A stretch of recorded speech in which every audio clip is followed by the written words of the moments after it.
그래서 이 그 물질과 이 종교, 그러니까 그리스도교가 만나는 지점이 바로 예수 그리스도죠.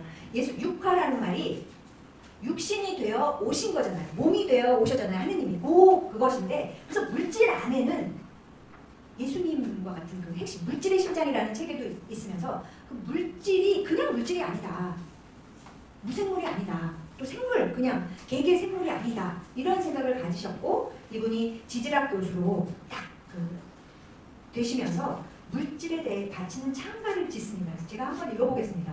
우주적 물질, 그러니까 우주적 물질에는 하느님과 예수님, 그러니까 예수님이 특별히 몸이 되어 오셨으니까 이 우주적 물질에는 하느님이 담겨있다 이렇게 보는 거죠. 하느님의 크기를 우리에게 계시해주는 그대, 침투에 들어갈 수 없는 물질, 죽음의 물질. 예수님이 돌아가셨듯이 물질도 변하지 않고 계속 진화 과정 속에서 변해가는 거죠. 그리고 죽기도 하죠. 그래서 그런 것, 죽음조차도 이렇게 끌어안는 그 물질에 대해 바치는 창가 내용이 나오고요. 전체 안에서 진리 속에서 오늘 내게 나타난 모습 그대로의 그대, 서로 연결되고 그대 안에서 영을 향해 가리로 수렴되나니 영혼들의 조화로운 총합, 창조적 능력을 띤 신적 중심, 물질이여 마침내 우주를 순결하게 껴안을 수 있는 그 높이에까지 나를 들어 올려주시라. 이 말씀하셨는데요. 저는 이 부분에서 아직 제가 보기에는 제가 지금 현 교종에 참여받으셔서는 아직 물질에 대해서 이 정도까지 창내에 조금 못 미쳤다는 생각을 저는 연구를 하면서 조금 가졌습니다. 여전히 인간을 굉장히 중요하게 보는데 때야르드 신부님은 물질이 굉장히 나를 들어 올려서 이렇게 가게 해주고 싶다. 하느님께 오메가 포인트로. 그 물질에는 이런 사물의 물질도 있고 자연물도 있지만 내 몸도 물질이잖아요. 그래서 그런 부분 굉장히 제가 이 물질에 대한 창가를 읽으면서 많은 생각을 저는 조금 하게 됩니다. 이제 인간론으로 넘어가 보겠는데요. 진화의 현상적 접근에서 봅니다. 일단 인간은 영장류 동물에 속하죠. 그래서 호모 사피엔스 사피엔스인데 많은 이전에 뭐 파충류라던가 뭐 포유류라던가 이런 동물보다 사실 우리가 훨씬 뇌가 진화했는데 그 까닭은 뭐 직립보행, 다른 동물들은 네 발로 가는데 우리가 서서 이 손이 자유로워지면서 또 손을 가지고 뭔가를 만들고 또 언어도 참 만들어서 글도 쓰기도 하고 이러면서 이 직립보행, 그리고 집단 사냥, 혼자 사냥하는 게 아니라 이 함께 모여서 대형 동물을 함께 사냥하는 그런 협동.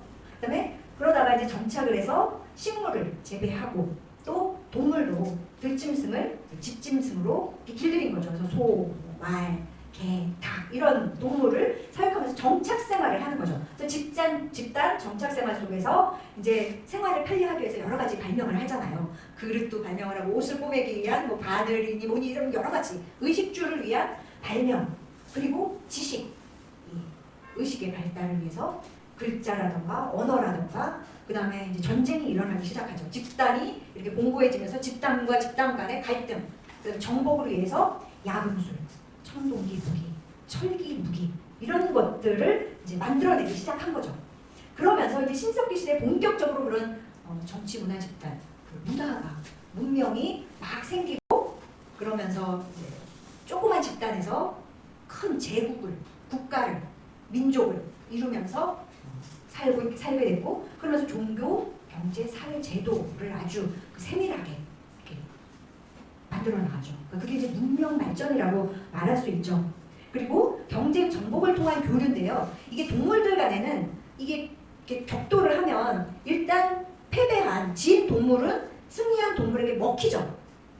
멸절을 하는데 인간 집단 간의 이 정복 전쟁을 통해서는 패배한 인간 국가, 여기는 완전히 사멸하는 게 아니라 승자와 패배 국가들 간에 서로 교류가 생기면서 이게 더 큰 DNA가 막 섞이면서 이렇게 더 풍요로운, 더 다양한 이런 인간 모습들, 인종이 생겼다. 그래서 여러 유전자가 결합했다. 그럼 지금 이러면서 이제 도시 문명이 발달했죠. 우리는 이제 도시 문명 속에서 살고 있죠. 그래서 의식과 수량 과정을 거치면서 저렇게 이제 우리는 사람들끼리 교류하지만 SNS라든지 이런 AI라든가 이런 걸 통해서 막 우리는 이렇게 연결되어 있습니다. 전 세계가 연결이 되어 있죠.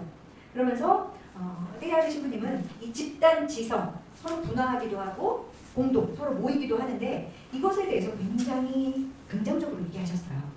근데 여러분들도 아시다시피 SNS와 AI에 대해서 사실 염려하는 부분도 굉장히 많잖아요. 사실 이번 윤석열 그분이 그 구구의 그 집단 지성 속에서 더 망가졌죠. 그래서 이런 거짓 정보, 집단 지성이 계속 지혜롭고 현명하게 진짜 오메가 포인트를 간다고 사실 장담을 못한다고 저는 생각을 하거든요. 근데 떼야르 신부님은 70년 전에 돌아가셨고 그 이전에 이분은 집단 지성이 서로를 지혜로운 인간들 연결시킬 것이고 그것이 하느님이 원하는 그 진화로 나아가게 할 것이다. 그렇게 보셨어요. 그래서 인간이 우주적으로 각 개개 인간도 우주적인 존재, 더 인격적인 존재로 될 것이다. 그리고 이 인간들, 개개 인간들끼리 모인 이 집단 지성도 초인격화될 것이다. 그래서 그 초인격화의 정점이 바로 우주 그리스도이거든요. 그쪽으로 갈 것이다라고 아주 긍정적으로 보셨는데 정말 그럴까는 저는 잘 모르겠습니다. 인간의 집단 지성 현상을 제가 이제 떼야르 신부님이 1800년대 말에는 학자가 굉장히 괴짜 같은 사람인데 이 떼야르 신부님이 그 90년대, 그러니까 2000년대 이렇게 살면서 그때 연구자들은 광대한 유기적 체계를 구성하여 서로 긴밀한 관계를 맺고 있고 이 유기적 체계가 좀 더 사람들을 즐기게 하거나 좀 더 알게 하거나 좀 더 참으로 존재하게 할 것이다. 연구자들 집단이. 근데 이것도 물론 연구자들끼리 연결되고 이런 긍정적인 면이 있지만 정말 연구자들이 이 세상 사람들을 더 잘 놀게 하고 더 잘 알게 해주고 더 잘 존재하게 해주는가? 정말 그런가?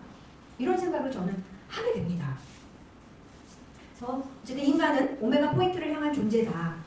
기존의 그 진화 과정을 통해서 사회화된 거를 보셨잖아요. 수렵 채집 생활에서 농경 사회 그리고 도시 점점 사회가 밀집해졌죠. 그리고 지금 우린 세계화 시대에 살고 있습니다.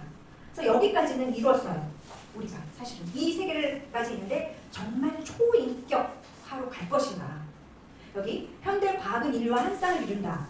또 인류는 큰 어리라고 밖에 달리 말할 수 없다. 이런 얘기를 하는데 이 두 개념, 그러니까 큰 어른 하느님을 향해서 우주 그리스도를 향해서 나아가는 신학, 종교적인 길이고요. 또 이 과학이 이 세상 사람들을 훨씬 편리하게 해주는 이 두 축이, 이 두 개념이 과연 여기 같이 태어나고 같이 자랐으며 지난 세계는 똑같이 거의 종교적인 믿음의 대상이 되었다. 그러니까 종교는 종교고 과학도 이제 종교화됐다는 그런 의미에서 두 그리스도교와 과학을 다 긍정적으로 신부님은 보셨는데 글쎄요.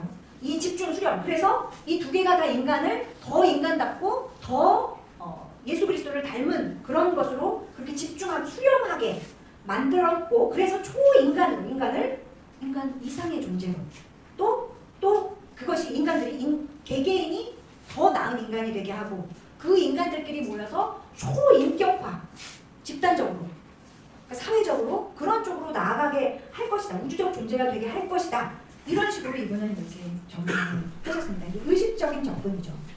그래서 인간 의식의 세 가지 특징과 오메가 포인트인데요. 인간은 기본적으로 자기 중심으로 모든 것을 파악하는 것을 어려서부터 배우죠. 부모님에게 학교에게.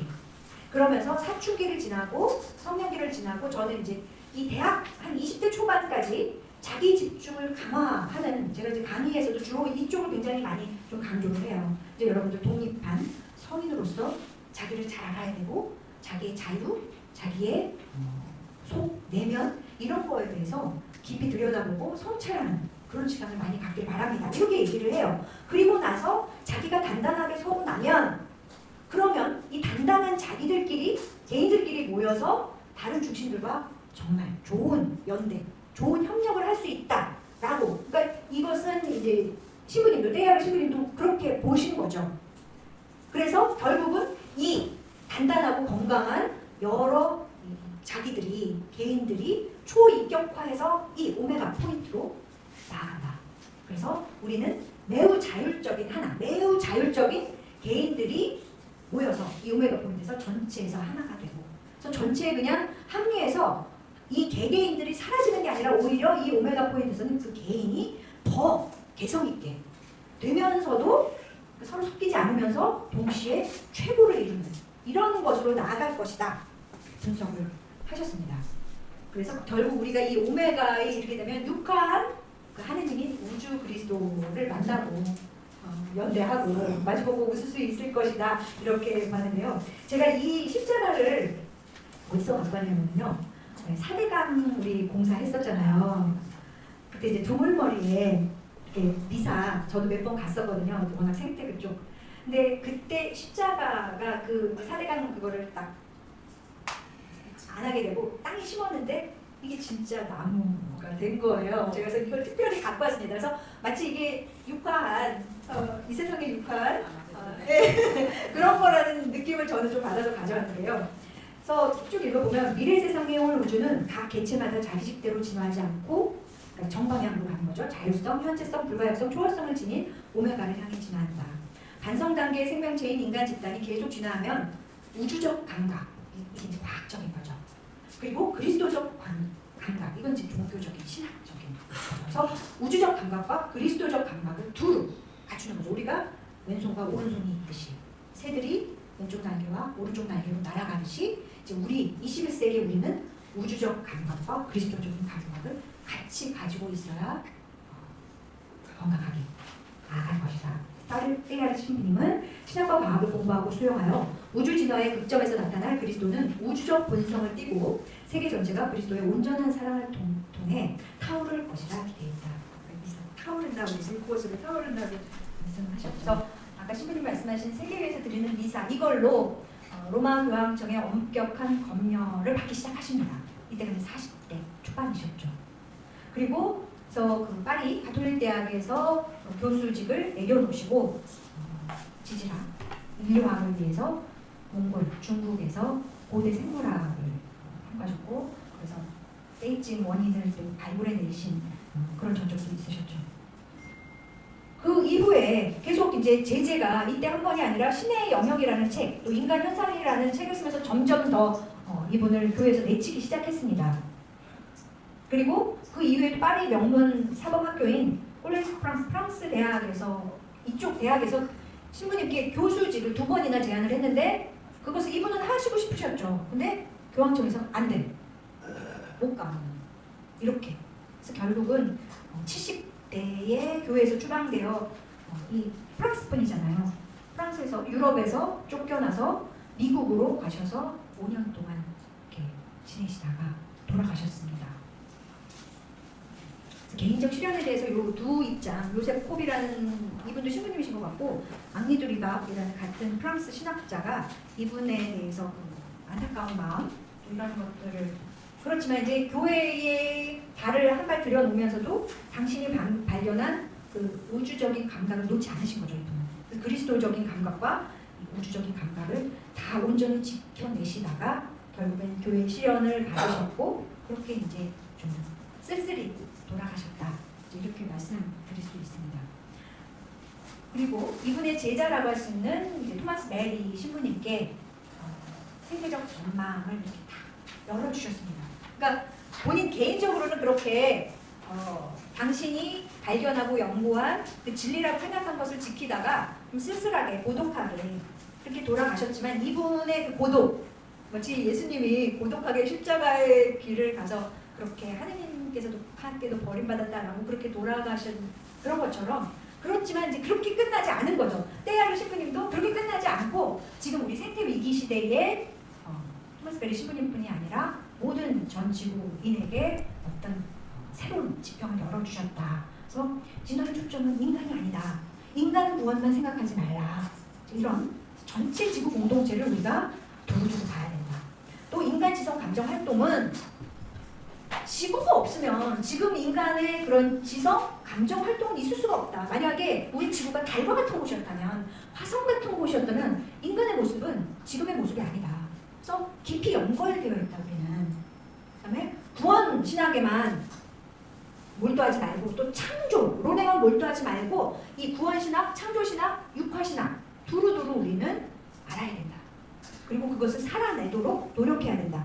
이런 말씀하셨고요. 인간을 존재를 유지시키는 우주 생명 에너지를 우리가 이제 돌봐야 되죠. 돌보는 실천 이렇게 얘기했지만 우주 생명 에너지를 저희가 잘 이제 보고 오히려 우주에서 배우려는 마음 이런 걸 키우는 게 저는 중요하다고 생각해요. 그래서 지구 생태계의 생명력을 돕고 보존하도록 과학기술도 지금 굉장히 악용되고 있죠. 지금 최첨단 뭐 그런 거 이런 것들이 전쟁 무기 이런 거에 사용되고 있잖아요. 실제로 지금 일어나는 전쟁에서. 근데 그걸 선용해야 한다. 지금 악용하는 경우가 많죠. 사실 AI도 지금 이게 인간을 노동시장에서 완전히 배제시키고 인간을 오히려 노예로 부리지 않을까. 그렇게 되면은 AI가 악용되는 거잖아요. 그래서 이런 선용해야 된다는 그런 관점 우리가 지금 볼 수 있습니다. 그래서 이분 데일 신부님이 평생 걸어온 길 그리고 토마스 벨이 신부님께 이렇게 전해준 것을 통해서 제가 쓴 논문의 마지막이에요. 이거는 사실은 이분들이 이렇게 우리 사람들에게 지금 우리에게 이렇게 얘기하지 않으셨을까 그래서 제가 쓴 거거든요. 그래서 인간요 우주적 지평에서 진화와 자기 자신을 바라보고 그러니까 인간적 지평이 아니라 우주적 지평에서 그리고 지구 공동체의 평등하고 책임감 있는 일원으로 살아가라. 그러니까 지구 공동체에 우리는 우월한 존재가 아닌 거죠. 그냥 다른 지구 공동체의 다른 생물들과 평등하다. 이런 생각을 갖는 게 제 생각이기도 하고 제가 데이라드 샤한테 신부님과 토마스 베리를 공부하면서 느낀 것입니다. 요거는 제가 지금 설명드린 논문이 실린 거라서 그냥 이 정도 말씀드리겠습니다. 저는 여기까지 마치겠습니다. 감사합니다.